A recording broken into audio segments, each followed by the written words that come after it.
A sex scandal rocks Lansing, Trump in Michigan, Melissa Gilbert eyes Congress, and the headlines that caught our attention this week. Stay put, MiWeek starts right now. Detroit Public TV is supported by Business Leaders for Michigan, announcing open registration for the Michigan CEO Summit, November 12th at the Westin Book Cadillac Detroit. Keynote speaker is Tom Kelly, leader of a global design firm helping organizations innovate and grow. Motivational speakers, networking opportunities, and creative inspiration. That's the Business Leaders for Michigan CEO Summit, November 12th at the Westin Book Cadillac. Info at businessleadersformichigan.com/events. Funding is also provided by Delta.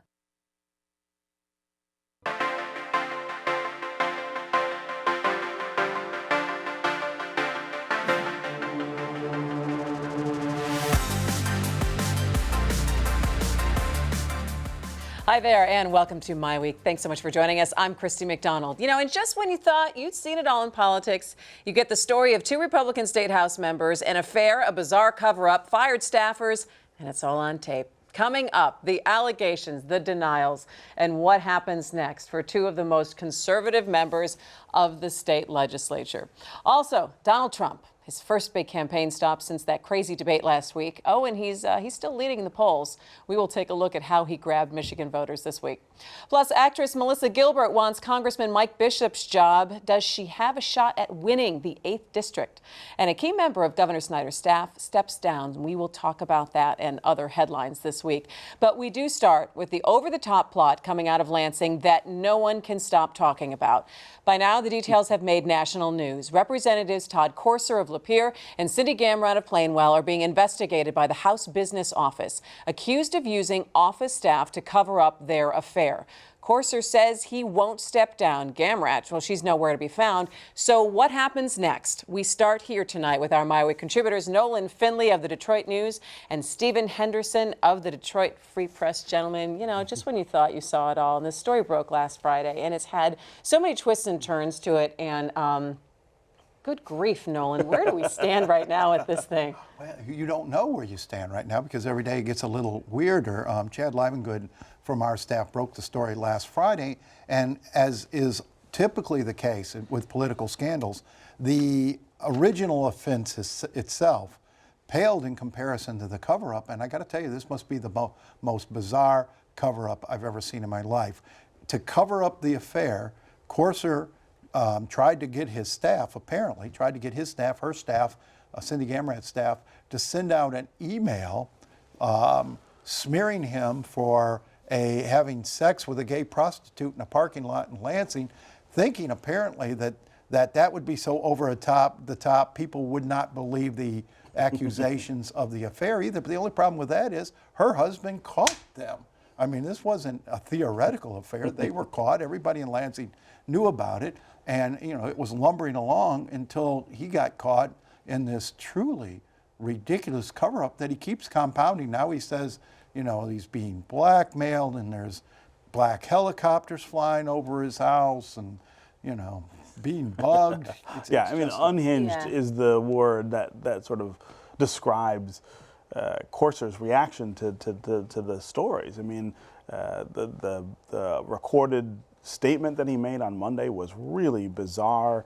The tone in his voice, the things that he was saying. I mean, this is somebody who's struggling with reality in a way that I think is frightening to watch, not just sort of sad. I mean, this is beyond a political issue. I mean, I think there's something personally troubling for this person and his grip on what's really happening. And they're going through now the computer servers, the documents, the emails, because apparently a word of this relationship, the fact that they had merged offices, that they were closely working together and they seem to be out on an island compared to the rest of the Republicans in the state legislature, that's one thing. But engaging the staff in some kind of cover-up is what makes it totally different, Nolan. Well, that's the offense. I mean, that's the actionable offense. The affair is, tawdry, particularly given the fact that they came into office as the defenders of traditional marriage. And they were the loudest voices against gay rights, gay marriage, very moralistic in their tone in terms of the communiques. You read his communiques to his constituents, they were like a sermon. Hers were similar. And so when you set yourself up sort of as a moralist, it's a hard fall when you get caught, dallying. Okay, based on what we know so far, and I guess you have to wait for the investigation for them to turn over whatever they have to the House Speaker, and then they could in turn turn it over to police. But Stephen, should the House expel them? They could do a 2/3 majority, and they could bounce them out when they come back into session next week, right? I don't know. I mean, I think one of the things that's true about the legislature here is that they make their own rules in terms of who can be in and who's not. I think there's a pretty clear process for deciding when somebody has abused their office to the extent that they've got to be put out. I think you have to be really careful about that. Obviously, you don't want to set a standard that is too low.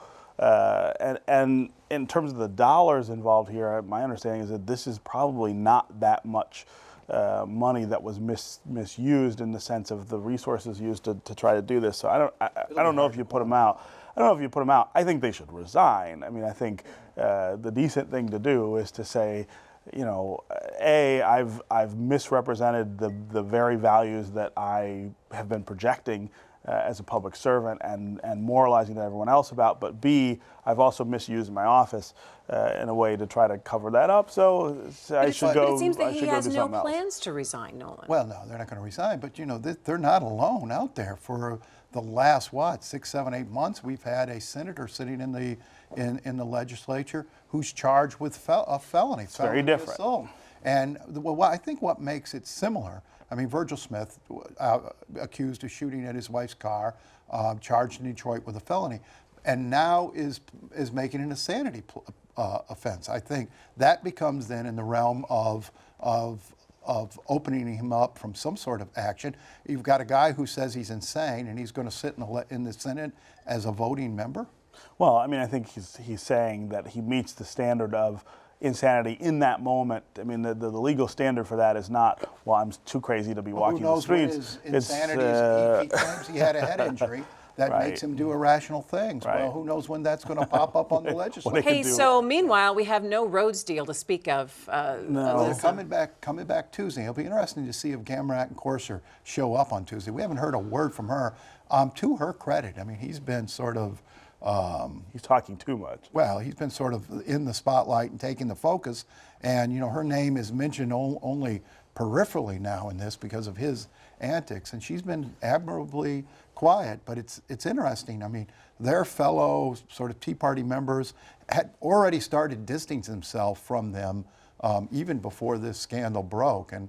When you said they're out there on an island, they very much are. All right. Well, we'll watch and see how this continues to unfold, and hopefully we'll hear from her sometime soon. Now we turn to the race for president and Donald Trump. It's our favorite person to talk about here on MiWeek. He was in Birch Run on Tuesday night. It was his first public appearance since the debate in Cleveland where Trump verbally attacked Fox News reporter Megyn Kelly. This time, Ford Motor Company was the target of Trump's wrath. He criticized the automaker for building a factory in Mexico and taking jobs away from people in the United States. Trump suggested that Ford could let illegal immigrants drive the vehicles into this country. It was the candidate's latest controversial comment. Never go along with that. It's his latest controversial comment about Mexican immigrants. I mean, there's just no shortage of things that Trump says, but you know what? He's resonating with people. And I'm going to throw out some numbers because the latest CNN poll, and you can grab any poll that you want, okay? You can grab it from any paper, whatever. CNN poll yesterday afternoon of likely Iowa caucus goers because, Iowa and New Hampshire, they're settling it all, right? Trump, 22%. The next person down, Carson, right? Carson at 14%. So I want to try to move this, and I want to throw out a couple of other numbers because they also asked who would be the best person to handle the economy out of all the candidates. Trump, 37%. Yeah. Who would be the best to handle illegal immigration? Trump, 35%. Who would be the best person to handle terrorism? Do you want me to go on? Do you want me to fill in the blank? Tell me the answer. No, Trump, 21%. And that's an interesting poll, and particularly the Carson movement. I mean, Trump didn't hurt himself at all in debate with his supporters. I'm not sure at this point there's anything he can say or do that's going to hurt himself with his supporters. The more he says, the better they seem to like him because he's touching into that, we're tired of the establishment attitude. And the more he sounds like an outside the mainstream candidate, the better him like it. But that's not the most interesting poll of the week last week. What's the most interesting poll of the week? Poll in New Hampshire for the first time had Hillary Clinton trailing Bernie Sanders. Sanders got 27,000 people to show up at a rally in Los Angeles this week. That is an almost heard of attendance. I don't know how many showed up at Burt Runge for Trump, but I don't think it was 27,000. This guy is on fire, and everybody's looking at the Republicans saying, man, you got Trump. It's just as crazy to me that Bernie Sanders is catching such fire on the Democratic side. Okay, and I think if that doesn't tempt Joe Biden in the race, nothing will. Okay, well then I think you're tapping into everything that we're calling this voter anger. So how long does that voter anger last? I mean, does it last for the next 8 months until people really say, okay, well, who is really going to govern this country? I mean, I think a lot of what's going on right now has to do with the early nature of the campaign. We're 15 months out from next November. Typically, we wouldn't be this intensely looking at either field, and you wouldn't see that much coverage of the race. By this point, 8 years ago, I don't think Barack Obama had even declared officially for the presidency, and so the long sort of runway that we're on to try to deal with this question, I think, is sort of creating this weird dynamic where people are not responding to the candidates or the issues. They're just responding to this disaffection that they have with the process and with government generally. And so that's who's paying attention now. That's who's engaged now. Everyone else is, off enjoying the summer. So some of that is what's happening. Now, it becomes dangerous if it bleeds into the fall too far or into the winter. I mean, if in January you're still seeing this kind of thing, that's a different issue. And who knows? I mean, what's interesting to me is everybody keeps talking about Trump as a Republican phenomena. He keeps hinting at a third-party run. He said that in the debate the other night. He didn't put his hand up, but if you're the Republicans, that's death. Well, you think that, but if you look at his he's numbers, not going to appeal. He will appeal from both parties, but he will not attract the number of Democrats. He will take out of the Republicans. Rasmussen has him getting a third of Republicans, a third of independents, 20% of Democrats. That won't and if you hold. look at when Ross Perot ran, Ross Perot got a third from each group. Got as many Republicans as he did, or Democrats as he did Republicans. But he hurt the Republican. He hurt the Republican Party. The Republican Party is a minority party in this country at this point.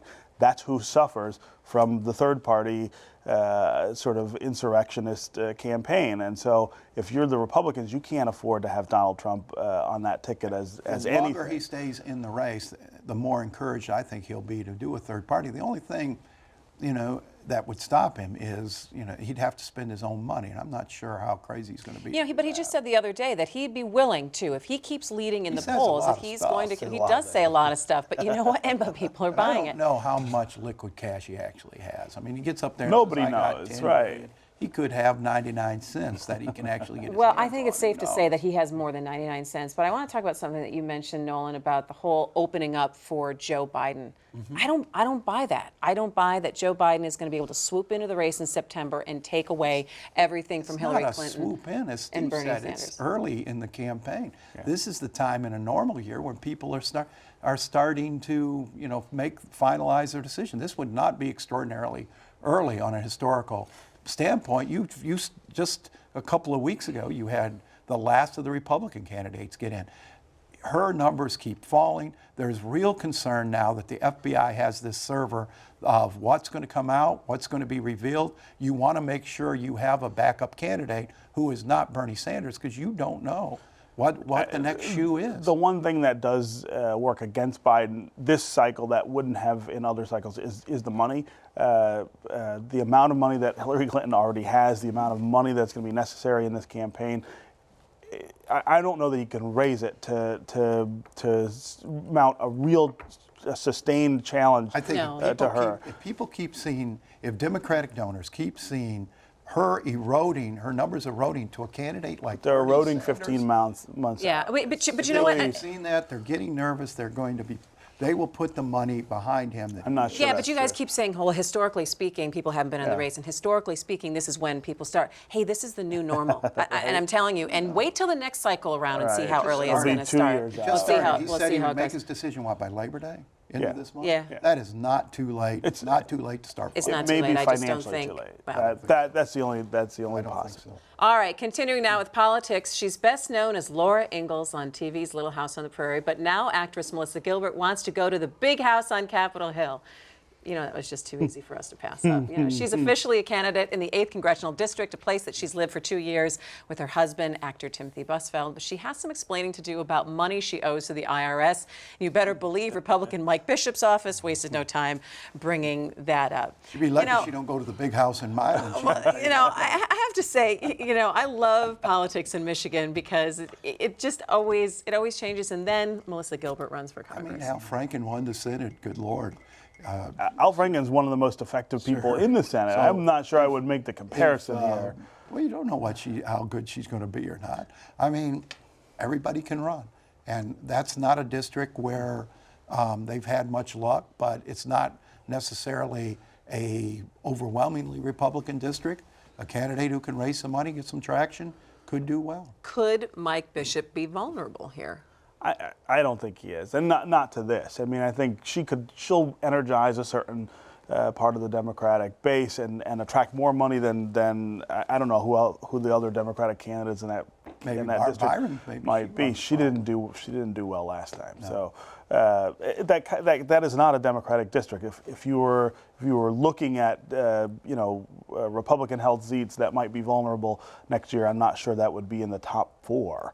I would probably think the 11th would be more vulnerable. No. Actually, I think the 11th's drawn a lot more. You think that's more conservative? Yeah, they've drawn that a lot more favorable. Both those districts are favorable Republican, but I mean, she's going to have to raise some money, and she's going to have to get out there. But how big is the IRS issue with her and the fact that she owes money? Well, I think it's pretty. Lots of big, people owe money to the IRS. The question is whether you're paying it, right? And the IRS is not exactly everybody's favorite agency. I mean, you know, everybody gets a little trouble with the IRS now. And I'm not sure that's going to hurt. I was going to say, Nolan, we're all scooting this way. something you want to tell really? us? Is there? I mean, it's not like, oh my God, the IRS is on her back. Well, hell. They're not really on her back. She has a payment plan with them. She's paying them.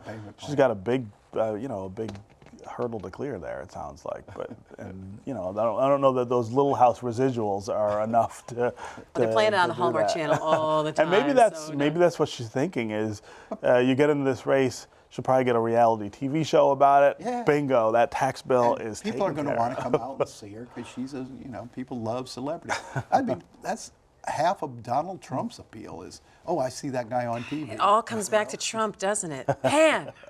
All right, and finally tonight, it is time for some quick headlines. Oh, yeah, thanks. A few headlines to touch on from the week. And Nolan's like, wait a minute, what was my headline? And I said, Nolan, how could you forget that Dennis Muchmore is going to be leaving the governor's office? Chief of staff, that's, he's retiring. Dennis has done 5 years, but he'll have done 6 years by the time he leaves in January. He's been the governor's, I think, most able advisor, certainly one of his most trusted people, and a real solid voice for good government in his office. He's going to be missed, but that happens when you're in your second term. You oftentimes lose the people who came in with you, and you lose some of your better folks, and the challenge is replacing them with people you'll listen to as much as you did those original folks who came in with you. I think Muchmore is part of a small group of people who, when Rick Snyder was elected with no previous government experience and no experience in Lansing, really helped ground that administration in being able to get things done, being able to work the legislature, craft legislation, things like that. And I mean, he's a veteran of how many other administrations? Does he go back to Milliken? No. I don't think he goes back that far. He started, I think he was a Democrat when Milliken was governor. Was he? Yeah, he was. That's right, he used to be a Democrat. The teachers union for a while. He still has a good crew up there, and he has brought in for his second term some good people. John Walsh out of the legislature was a good hire. Yeah. I mean, the risk for a second termer is you start replacing the folks who'll be honest with you with yes men. It happened to Engler toward the end of his second term. The people who came in to replace his original group were never quite as wasn't a strong talented group or as forthright And so, and I think it's happening in the Obama administration the same. The folks that are coming in to replace the folks that are leaving aren't quite as honest with him or as good. And it's just a natural phenomenon in politics. All right, the other thing I wanted to bring up is we've been watching over the last week and a half this trial of Steve Kahn, who is the president of the Detroit Federation of Teachers. And he was elected in January, and since then, I mean, there's only been 6 months on the job, he's accumulated a number of complaints against him. Everything from canceling meetings, failing to preside over them, affiliating the union with the group BAM, which is by any means necessary.